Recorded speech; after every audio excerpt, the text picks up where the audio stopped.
Яңа шәһәрнең 36-да 7-дә бер йортында бүген янгын очрагы теркәлде. Янган фатирда 3 балалы гаилә яши. Барысы да ир белән хатын кыз арасында килеп чыккан гауга аркасында була. Гаилә башлыгы хатынын куып чыгара һәм фатирга ут төртә. 2 бала авылда әби-бабаларында, әкчесе өйдә була.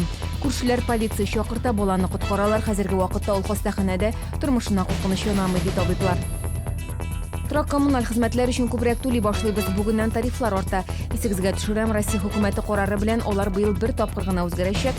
Бәяләр уртача 8%-ка күтәрелә. Аерым алганда газның 1 кубометры 5 сум 16 тиен булачак. Электр энергиясе 7, җылылык бәясе 8%-ка арта.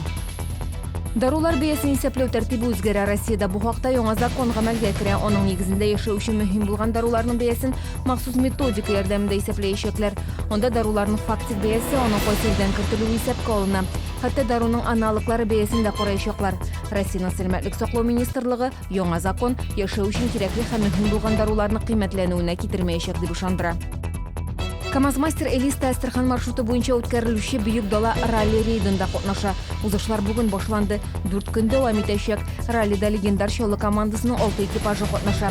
Әлеге ярышлар Дакар һәм Африка экорейс раллиларына әзерлек этабы булып тора.